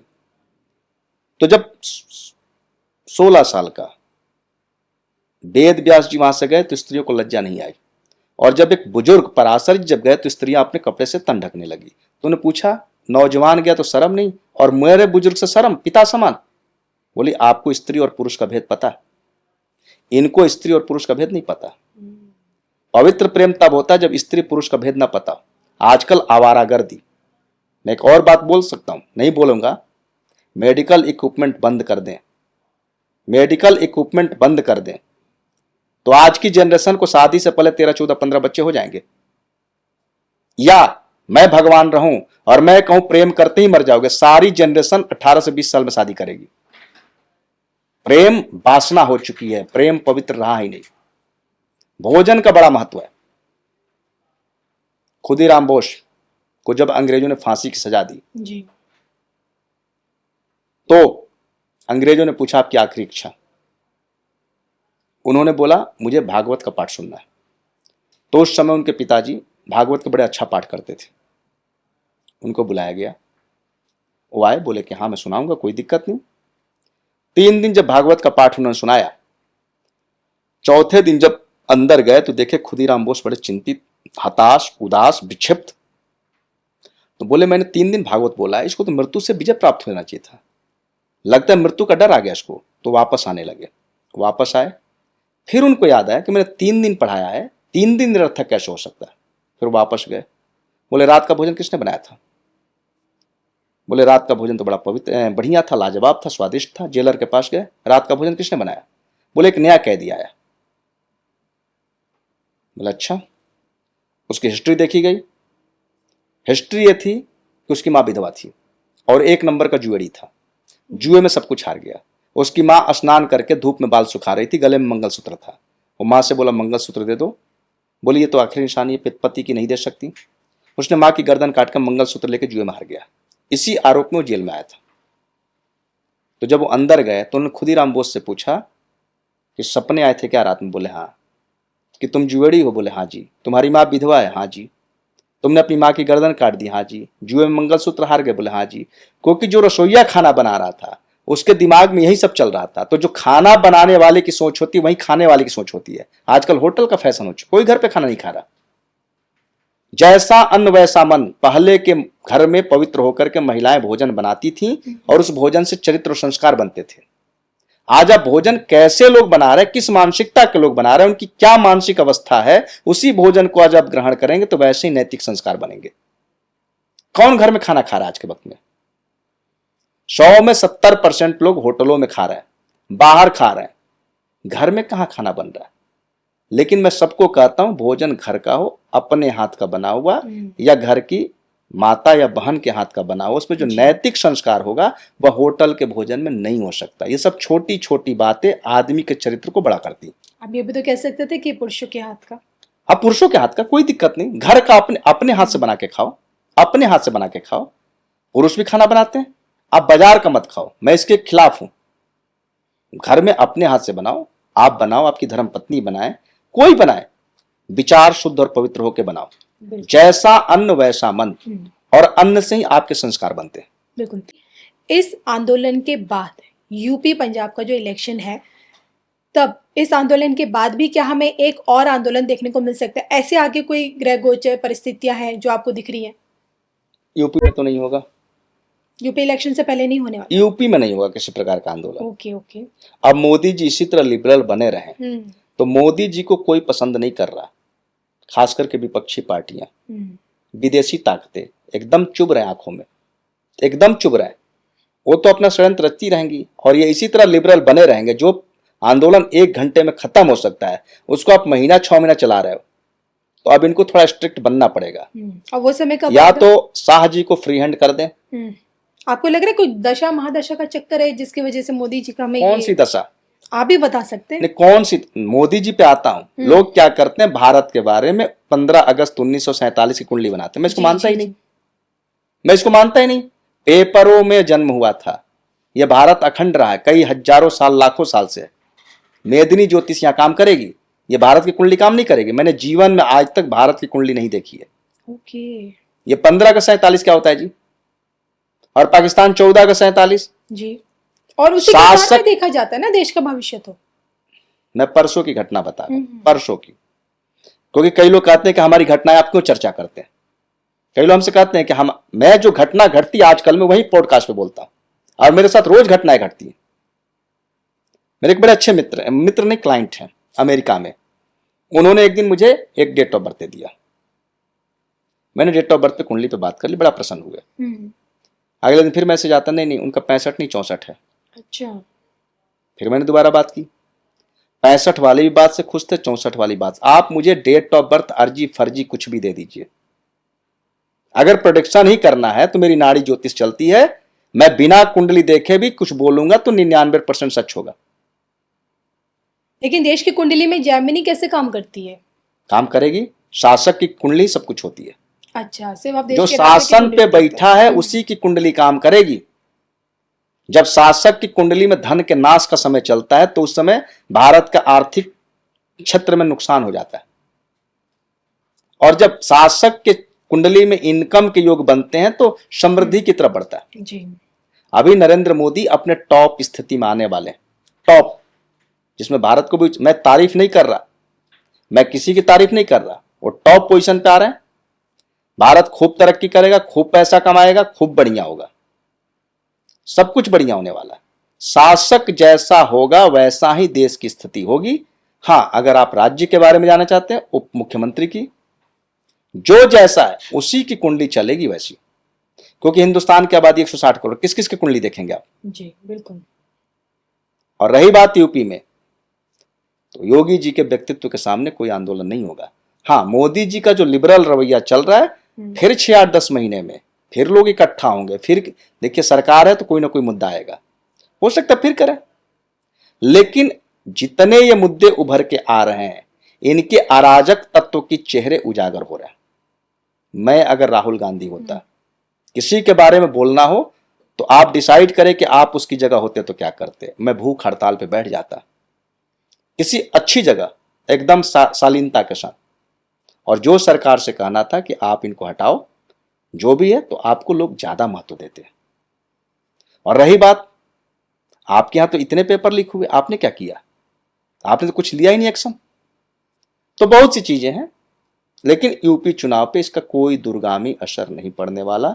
यूपी चुनाव बीजेपी, खास करके योगी जी, मैं योगी जी की बात करूंगा। यूपी का मतलब योगी जी, पंजाब का मतलब? पंजाब का मतलब अभी अमित शाह। यहाँ आपने पश्चिम बंगाल का मतलब शुभेंदु अधिकारी। ओके। आसाम का मतलब हेमंत बिश्व शर्मा। जी। शासक मजबूत हो। अब 4 के अलावा कौन आपको शासक दिखता है? एक नाम बताइए।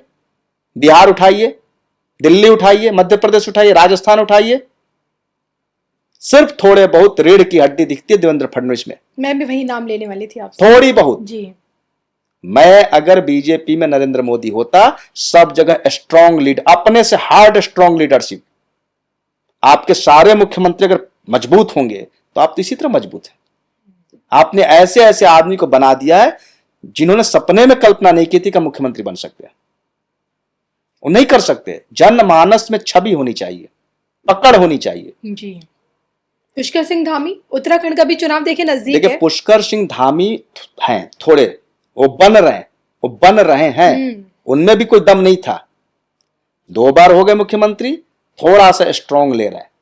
लेकिन मैं चाहता हूं शुभेंदु अधिकारी बनो ना, योगी बनो। लोग आपको योगी देखना चाहते, शुभेंदु अधिकारी देखना चाहते हैं, हेमंत बिश्व शर्मा देखना चाहते हैं। लेकिन हर किसी की तो अपनी आइडेंटिटी है ना। देखिए बीजेपी के बारे में ज्यादा नहीं बोलूंगा। मोदी जी नहीं चाहते कोई मजबूत व्यक्ति लीडर बने। ओके, डर, ये आप अंदर की बात बता रहे हैं। डर। वो नहीं चाहते कि मेरी तरह कोई मजबूत लीडर पैदा हो। ये तो मजबूरी में, मैंने जब पॉडकास्ट में बोला था शुभेंदु अधिकारी पश्चिम बंगाल के मुख्यमंत्री, जब वो नहीं बन रहे थे तो उनके पीए का फोन आया था, ये प्रोडिक्शन गलत हो जाएंगे। मैंने कहा नहीं हो गलत, बनेंगे, मजबूरी में बनेंगे। जैसे हेमंत बिश्व शर्मा को मजबूरी में बनाया गया, जैसे योगी जी को मजबूरी में बनाया गया, इसी तरह आप सर्वश्रेष्ठ मजबूत व्यक्ति को मुख्यमंत्री बनाओ। लेकिन हमारी कभी मोदी से मुलाकात हुई नहीं। अभी 2-3 लोगों के फोन आए थे, तब तक ये आंदोलन चालू हो गया मेरे पश्चिम बंगाल के पॉडकास्ट को सुनने के बाद कि मिलना है। मैं अगर मिलूंगा, मैं अगर किसी से भी मिलूंगा तो मैं चुभता हुआ सवाल करूंगा, है किसी में दम कि मैं राशि बता रहा हूं उसका बता दो, 2 साल पीछे 2 साल आगे का समय कैसा गया, उसका 2 साल पीछे का बताना पड़ेगा। क्योंकि जब पीछे का बताओगे, सत्य होगा, तभी तो मैं आगे चलूंगा जी। आपको मैं राशि बता रहा हूं, आप 2 साल पीछे का बता दो, 2 साल मेरे को आधे मिनट लगते हैं। जैसे एंकर ने मुझसे सवाल किया था, पूरी घटना नहीं खोलूंगा। मैंने पूछा आपकी राशि क्या है, उन्होंने अपनी राशि बताई। मैंने कहा 2020 से समय खराब चल रहा है। बोले हाँ जी खराब चल रहा है। मैंने कहा 2027 मई तक खराब है। बोले कि आपने सुना और 1 सेकंड में जवाब दे दिया। मैंने कहा मेरा ज्योतिष 10 सेकंड में खत्म हो जाता है। अगर है किसी में कुव्वत, औकात, तो इस चैलेंज को स्वीकार करे कि मैं राशि बोल रहा हूं, 2 साल पीछे का 2 साल आगे का समय बता दो केवल। मैं पूरे विश्व के एस्ट्रोलॉजर को एक चैलेंज कर रहा हूं और मैं कहता तुम बैठो, तुम्हारी जितनी औकात है, तुम्हारे सवाल खत्म हो जाएंगे। 10 घंटे की पॉडकास्ट देने को तैयार बैठा हूं। मैं सब जानता हूं। मैं नाड़ी, मुझे सीखने में 8 साल लगे, सर के ऊपर से निकल जाए। जैमिनी मैंने खुद रिसर्च की है। मैंने गोचर 29 साल में कम से कम 50 लाख बार गोचर लगाया है, कम से कम 50 लाख बार। वो अनुभव तुम लाओगे कहां से? मैं गोचर का बेताज बादशाह हूं, तो मैं कहता हूं तो हूं। किसी दिन बिठाइए, आप किस एस्ट्रोलॉजर को बिठाइए, मैं आपकी जगह एंकरिंग करता हूं। आपने तो मुझे नए नए आइडियाज दे दिए कि धर्म पे हम कितने शोज लेके आए, और उसमें से एक शो मुझे लगता है इसमें भी ऐड कर लेना चाहिए कि जिसमें आप, जो लोग आपके चैलेंज को एक्सेप्ट करें, उनको मैं लेके आऊंगी। मैंने तो 2 चैलेंज दिया था। बुद्ध बकरी क्यों होता है? अच्छा चलिए, मैं बस जाते जाते जानना चाहती हूँ कि अगस्त के बाद कौन सी राशि है जिसका टॉप का समय आ रहा है, बता दीजिए दर्शकों को। मीन राशि पहला नंबर, वृश्चिक राशि दूसरा नंबर, मिथुन राशि तीसरा नंबर। ओके। मिथुन नंबर 1 पे रखें, वृश्चिक नंबर 2 पे रखें, मीन नंबर 3 पे रखें। 7.5 ही चल रही जी। खराब समय पूछ लीजिए सिंह राशि का, अगस्त के बाद। हाँ, अभी अगस्त कर्क राशि वालों का खराब जाने वाला है। मिथुन राशि वालों का जून जुलाई, अगस्त उतना अच्छा नहीं है। 5 अगस्त को बुध इनकी राशि को छोड़ेगा जी। बुध से खराब, खतरनाक, नाड़ी ज्योतिष में कोई ग्रह नहीं होता। 5 अगस्त के बाद मिथुन के लिए अच्छा। हाँ, मिथुन के लिए अच्छा है। ठीक है। और बुध का गोचर हिंदुस्तान में किसी को देखने नहीं आता, किसी को देखने नहीं आता। बुध तो पता ही नहीं गोचर में इस्तेमाल भी होता है कि नहीं। शनि राहु बृहस्पति जी, शनि 7.5 हट गई, राहु चेंज कर गया। कहाँ चेंज किया, क्या चेंज किया? मेरे को कल हंसी आई, हमारे पास एक सज्जन आए कुंडली दिखाने, कुंभ राशि थी, तो मैंने बोला आपका समय खराब चला, बोला हाँ जी हमारी शनि में राहु की दशा चल रही। मैंने कहा नहीं, राहु आपकी राशि के ऊपर चल रहा है। बोले क्या होता है? मैंने कहा आपकी कुंभ राशि के ऊपर राहु चल रहा है। बोले आज तक तो किसी ने बताया नहीं। लोग राहु का परिवर्तन देखते हैं, राहु का गोचर देखने किसी को नहीं आता, सिर्फ 7.5 ही देखते हैं। परिवर्तन गोचर तो एक ही होता है क्या? अलग अलग होता है। परिवर्तन होगा, किसी के लिए अच्छा हो, किसी के लिए बुरा होगा। एक ही समय में बारिश की गिरती हुई बूंदे, एक ही समय में एक ही जगह पे बारिश की गिरती बूंदे किसान के हृदय में खुशी देती है और कुम्हार के हृदय पे वज्रपात करती है। राहु चेंज करेगा ना, किसके लिए अच्छा होगा, किसके लिए बुरा होगा, ये पहले डिसाइड करो। Okay okay. अब कुंभ राशि को छोड़कर मकर राशि पे जाएगा। आज मैं बोल रहा हूं मकर राशि वाली की बैंड बजेगी। राहु का गोचर भी तो इस साल, वो बता दीजिए। वही राहु का गोचर बता रहा हूं। राहु का गोचर कुंभ से उठ के मकर पे जाएगा। ओके। मकर पे जाएगा ना। अब मान्य ज्योतिषी हैं, मैं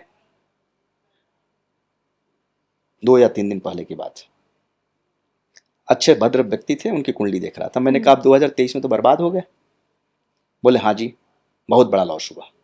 मैं घटना नहीं खुलूंगा किस कारण से लॉस हुआ। बोले अगर मैं आपसे पहले मिला होता तो मैं बर्बादी रुक जाती। मैंने कहा नहीं, बर्बाद तो होना था, मैं 50% आपकी बर्बादी को रोक देता, क्योंकि मैं ही जान रहा हूं कि आने वाला समय कितना खतरनाक है और इतना साफ क्रिस्टल क्लियर और स्पष्ट, क्योंकि मैंने लाखों बार उस ग्रह को रिजल्ट देकर देता है। तो जब मैं किसी ग्रह को लाखों बार रिजल्ट देते देखा हूं तो अगली बार आपके ऊपर क्यों नहीं रिजल्ट देगा। शनि जब गोचर में अष्टक वर्ग में 1 पॉइंट लेके आ जाए तो धन का नाश होगा। आता किसको अष्टक वर्ग देखने? नहीं आता। गोचर किसको देखने आता है? मुझे मैं आज तक अपने जीवन की बात बता रहा हूं, एक भी एस्ट्रोलॉजर नहीं मिला जिसको गोचर देखने आता। मुझे आप पूरी कुंडली दे दीजिए, चक्र जी। मेरे लाइव पे लोग आते हैं, लाइव पे आएंगे, लिखेंगे मेरा लग्न मीन, शनि 3रे घर में, इस राशि में। मैं ग्रह पढ़ के उनका डेट ऑफ बर्थ बता देता हूं कि आपका डेट ऑफ बर्थ ये है, इस सन में पैदा। मैं रोज करता हूं, मुझे कुछ नहीं चाहिए। लोग 2 लाइन में लिखते हैं।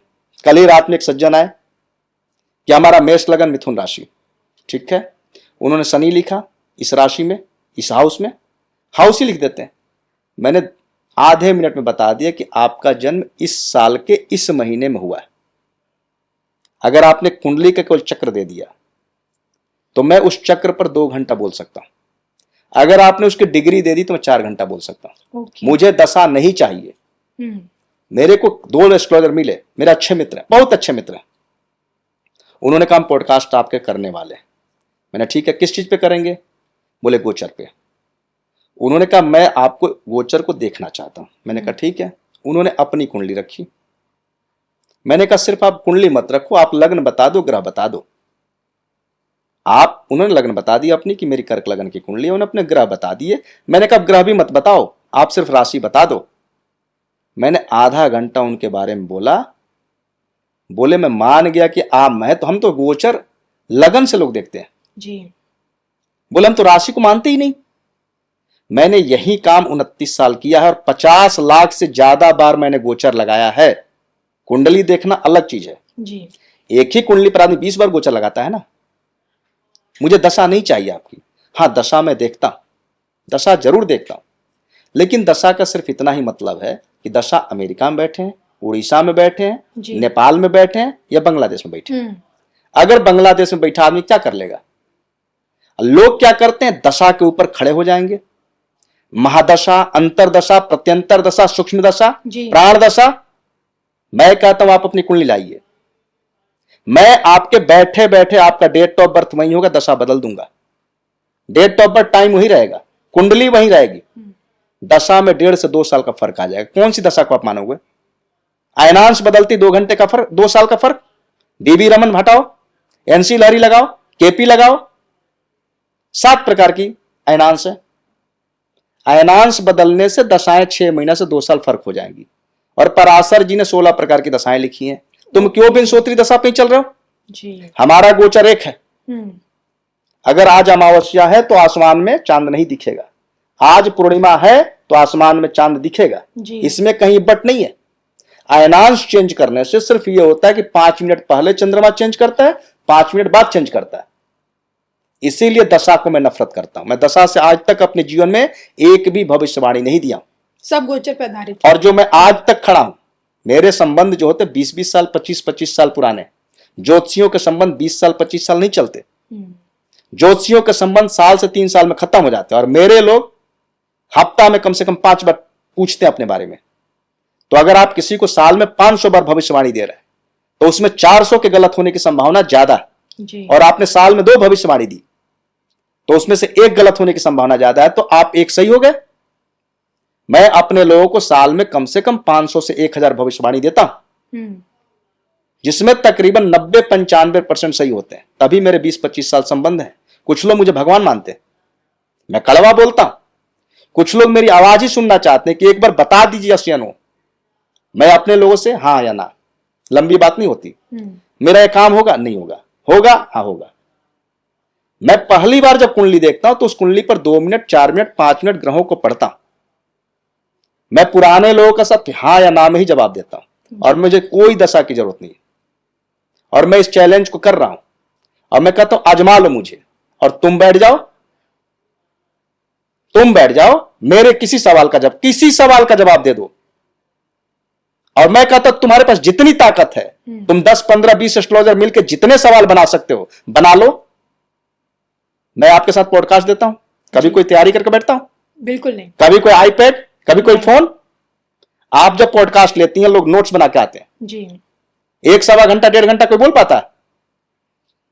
थोड़ा मुश्किल होता है कुछ लोगों को। अच्छा चलिए ठीक है। चलिए, मैं बस जाते जाते दर्शकों की डिमांड पे आपसे राहु के बारे में जानना चाहूंगी, समझना चाहूंगी कि राहु से क्या मिलता है हमें, राहु क्या देते हैं हमें।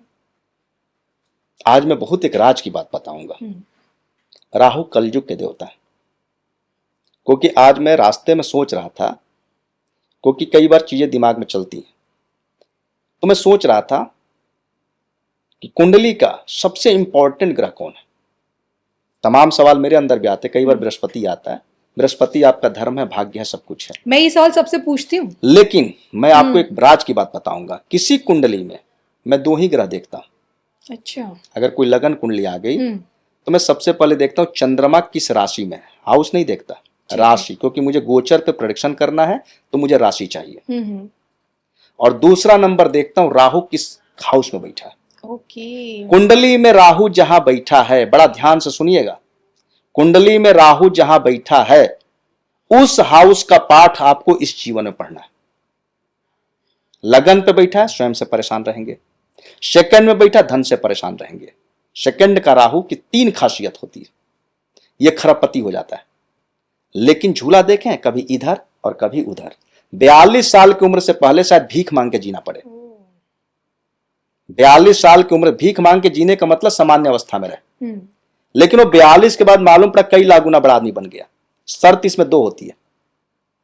पहला नंबर, बृहस्पति की प्लेसमेंट कुंडली में अच्छी होनी चाहिए। सेकंड का राहु गवर्न होता है बृहस्पति से।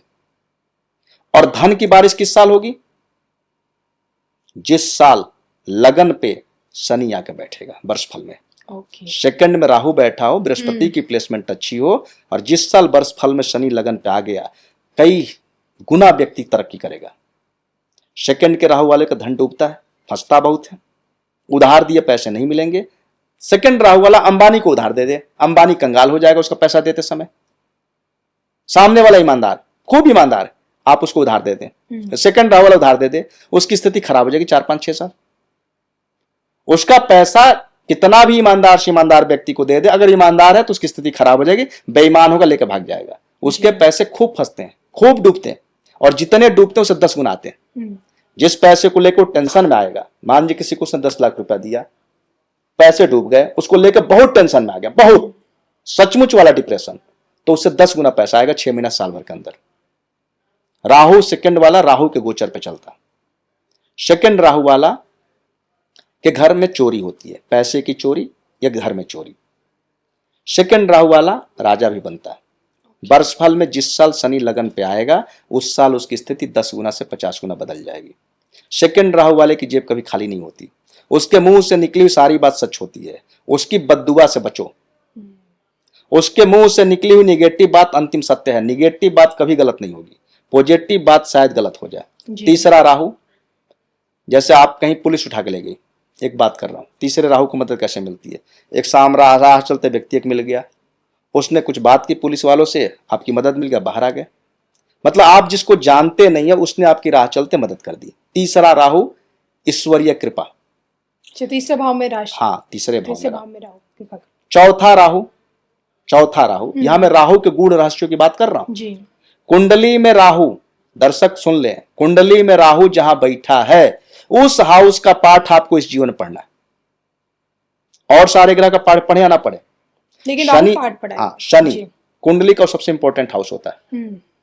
शनि वत राहु, शनिवत राहु काम करता है। शनि भी सारा काम राहु से कराता है।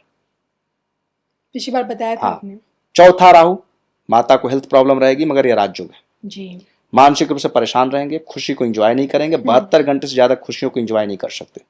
पांचवा राहु, संतान को लेकर चिंता, संतान नहीं होती, संतान से लेकर मतभेद होते हैं, आगे चलकर संतान दूर होती है। छठवें घर का राहु, कोई ना कोई बीमारी रहेगी, लेकिन ये राजयोग है। मैं अपने चैनल पे बोल रहा था, छठवां राहु कमर दर्द की शिकायत देता, बैक पेन की, कुछ ना कुछ समस्या, शत्रु रोग ऋण मुकदमा आते रहेंगे, लेकिन सब पे विजय प्राप्त होती रहेगी और बाधाओं के साथ अब तरक्की करेंगे। ओके। तो उन्होंने बोला बैक पेन मुझे 10 साल से परेशान कर रहा है। सातवां राहु, पत्नी, अगर पुरुष की जन्म पत्रिका तो पत्नी डिस्टर्ब रहेगी, हेल्थ प्रॉब्लम रहे, गाइनो प्रॉब्लम रहे, आगे चलकर उनका यूट्रस रिमूव हो जाए, मैरिटल लाइफ डिस्टर्ब रहेगी। और अगर स्त्री की जन्म पत्रिका है तो उसका अपने पति से नहीं बनेगी, डिवोर्स हो जाएंगे, पति पत्नी के विचार नहीं मिलेंगे, एक पूरब तो एक पश्चिम। सातवां राहु खराब है, सातवां केतु खराब नहीं है, याद रखिएगा। ये वैदिक वाले जो आते हैं सातवें केतु को भी बुरा मानते, सातवें राहु को भी बुरा मानते हैं। अच्छा, लेकिन यहाँ उल्टा है। सातवां केतु बहुत अच्छा है, केतु शुक्र का मित्र है। मैं एक भविष्यवाणी दे रहा था तो उन्होंने बोला कि हाँ हमारे गुरुजी ने भी यही बात बोली है। मैंने कहा आपके गुरुजी ने तुक्का मारी है, क्योंकि कई रूल नाड़ी ज्योतिष के मिल जाते हैं वैदिक में। अब जैसे काल सर्प योग है, काल सर्प योग जहां बनता है लोग वहां का काल सर्प सेकंड में बने, उसका धन डूबेगा। लिखा है काल सर्प दोष में सेकंड राहु वाले का, सेकंड काल सर्प दोष वाले का, वो सेकंड राहु का रिजल्ट है, काल सर्प दोष का रिजल्ट नहीं है। आठवें राहु, पिता की उम्र में संशय, ससुराल से बाधा, पेट में कब्ज की शिकायत, अज्ञात भय। नाइन्थ का राहु, व्यक्ति धार्मिक नहीं होगा, धार्मिक नहीं होगा। ब्राह्मण परिवार में पैदा हो, मंदिर के पुजारी के परिवार, वो धार्मिक नहीं होगा। मंत्र पढ़ देना, घंटी बजा देना धार्मिक नहीं है। धर्म से डरने वाला, ईश्वर को मानने वाला, गलत काम से बचने वाला, इसको धार्मिक बोला जाता है। केवल मंत्र पढ़ देने से धार्मिक नहीं होते आप। दसम राहु बहुत अच्छा, पॉलिटिशियन की जन्म पत्रिका में पाया जाता है। 10वां राहु वाला कोई काम नहीं करता, 24 घंटा काम करता है। पॉलिटिशियन के पास कोई काम नहीं, 24 घंटा बिजी जी। जिसका राहु 10 में, दुनिया उसके बस में। अमित शाह जी की जन्म पत्रिका में 10वें राहु है, वो संपूर्ण पॉलिटिशियन है, दुनिया उनके बस में है। चाणक्य ने एक लाइन लिखी थी, चाणक्य ने, किसी अच्छे राइटर ने एक लाइन लिखी थी कि धरती पे 2.5 बुद्धिमान पैदा हुए, धरती पे 2.5 बुद्धिमान पैदा हुए। पहला नंबर में भगवान कृष्ण 36 गुण से परिपूर्ण, भगवान राम 32 गुण से परिपूर्ण थे, भगवान कृष्ण 36 गुण से परिपूर्ण थे। उनके अंदर सब कुछ आता था, छल कपट मकारी भी आती थी। जो जयद्रथ का वध हुआ उनको पता था सूर्य ग्रहण लगने वाला है, दुर्योधन की जंघा पे प्रहार किए, क्योंकि उसने पूरा शरीर तो वज्र का कर लिया था माता की दृष्टि खोलने से। जी। तो भगवान कृष्ण उसकी कमर लपटवा दी, तो उनको छल कपट मकारी भी आती थी। पहला नंबर में संपूर्ण बुद्धिमान धरती पे भगवान कृष्ण, दूसरे नंबर में चाणक्य, और आधे में पूरे विश्व के राजनेता।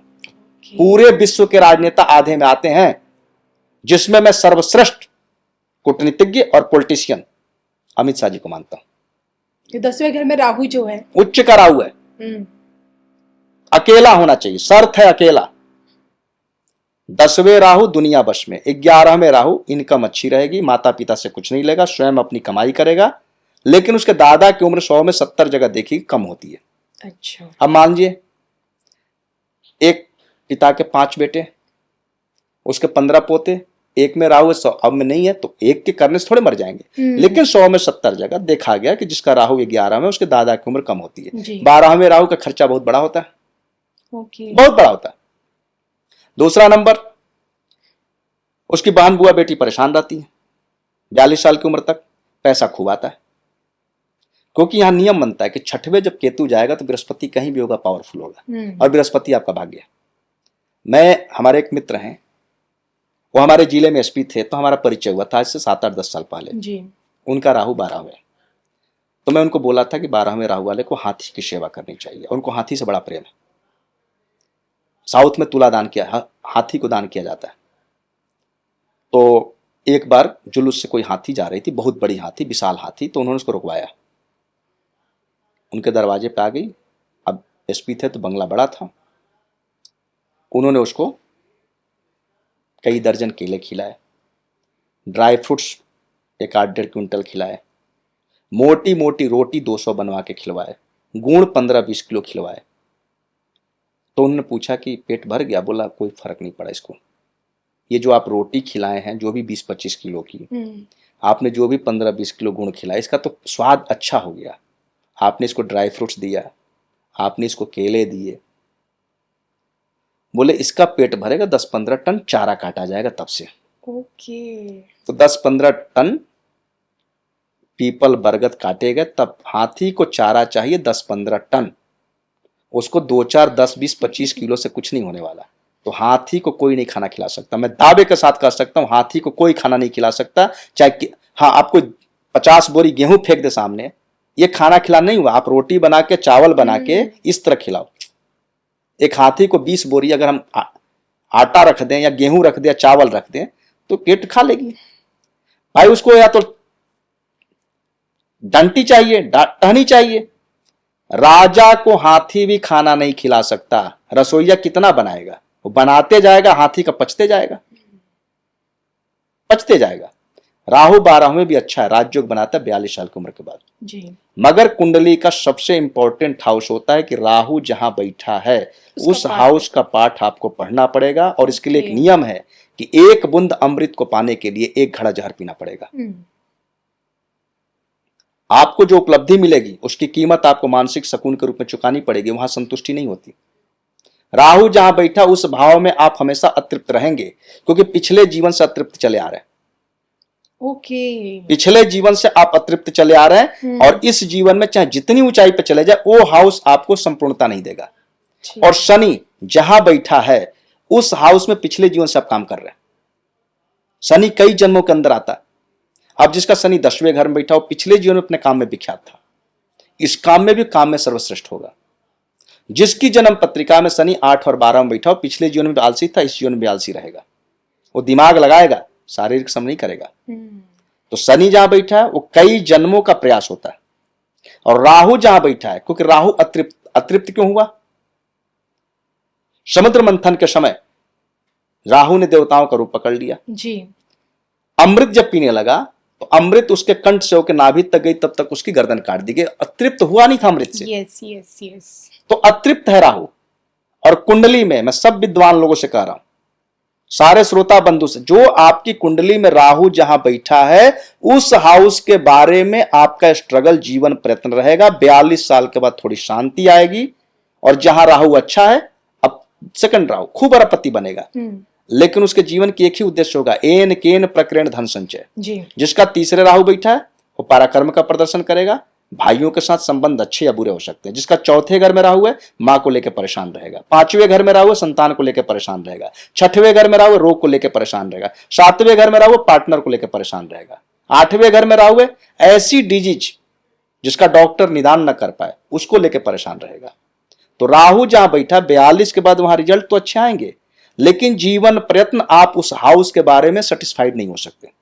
तो 42 एज हम सोचे कि राहु की एज एक्टिवेट होने की? हाँ, राहु नहीं, एक्टिवेट नहीं होने की। ना ना ना, मैं बस समझा देता हूँ। बड़ा गूढ़ रहस्य आपने पूछा। अच्छा। आज की पॉडकास्ट कि ग्रहों का भी एक एक्टिवेशन पीरियड होता है? नहीं नहीं नहीं, 1 साल से लेके जो ग्रह पहले चक्र में बुरा फल देते हैं दूसरे चक्र में बुरा नहीं देते। अच्छा। पहला ग्रहों की एक चक्र होती है 35 साल, वो मैं समझा देता हूँ। दूसरे चक्र में आकर बुरा नहीं करेगा। 1 से लेके 6 साल तक शनि की उम्र होती है, और 6 से लेके 13 तक, 7 से लेके 13 राहु की उम्र होती है। ये किसके आधार पर आप बता रहे हैं? नाड़ी ज्योतिष। ओके। मैं नाड़ी ज्योतिष ही करता हूं। वैदिक तो रसगुल्ला है मेरे सामने, और पराशर ज्योतिष को मैं मानता ही नहीं। अब क्यों नहीं मानता, इसका तर्क दे रहा हूं। पराशर ऋषि से बड़ा विद्वान कोई ज्योतिषी नहीं हुआ। पहले जो है श्रुति परंपरा में ज्ञान चलता था। कागज का आविष्कार 150-200 साल पहले हुआ। ताम्र पत्र पे लिख दी जाती थी, ठीक है, गुरुकुल में पढ़ी रहती थी। श्रुति परंपरा से चीज चलती थी। मुगलों ने आक्रमण करके नष्ट कर दिया। कुछ पन्ने बच गए, 10%।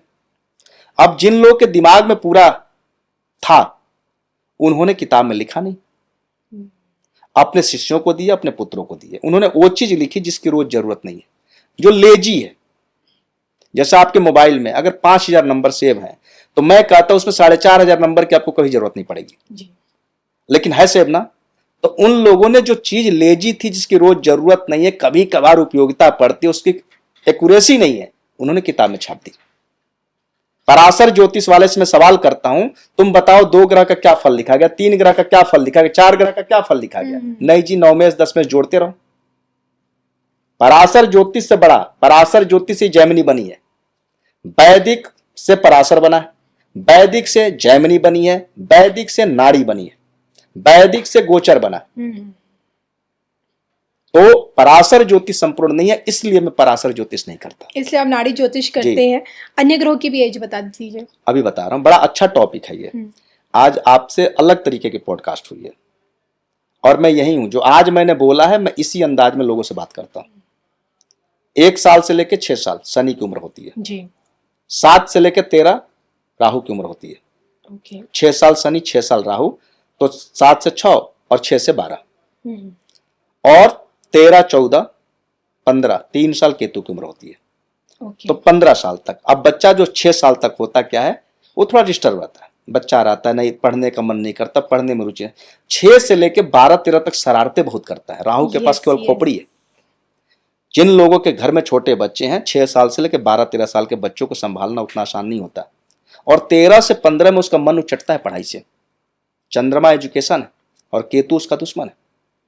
13 से 15 में बच्चों का मन उचटता है, लोग कहते पढ़ने में बड़ा तेज था, पढ़ ही नहीं रहा, भोदा हो गया। जी जी। उसके बाद 16 से लेकर 22 साल बृहस्पति की उम्र है।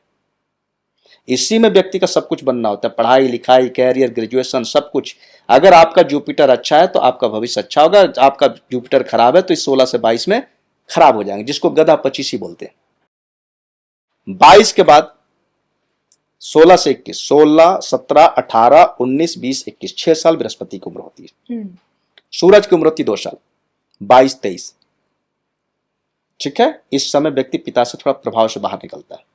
सूरज पिता, कई बार पिता से विचारों का अनबन हो जाता है। फिर उसके बाद 24वां साल होता है चंद्रमा की उम्र। उस समय मां का महत्व पता लगता है, क्योंकि आदमी बाहर चला जाता है, घर की रोटी नहीं मिलती, मां का अपना तो प्यार तब याद आता है। उसके बाद 25, 26, 27 ये इश्क प्रेम मोहब्बत की उम्र होती है। 100 में 99% में दावे के साथ बोल रहा हूं, अगर उसकी शादी नहीं हुई है, किसी की, स्त्री हो या पुरुष, वो 25, 26, 27 में प्रेम करेगा। शुक्र की हाँ जी, शुरू हो गया। या तो पार्टनर मिल गया तो ठीक है, नहीं तो यहां से अपने आप से अपने मन में किसी लड़की को प्रेम करेगा, लड़की किसी लड़के को मन में प्रेम करेगी। इस समय मैं कहता हूं कि सबको शादी कर दो 25 से पहले, और नहीं तो वह व्यक्ति मन में प्रेम करेगा या नहीं। अब तो आजकल सब प्रेम कर रहे हैं। मैंने अभी अपने जिंदगी में इस उम्र में बहुत से लोग आते हैं, गुरुजी प्रेम नहीं हो रहा, कोई लड़की नहीं मिल रही, मन में प्रेम के कीड़े काटने लगते हैं।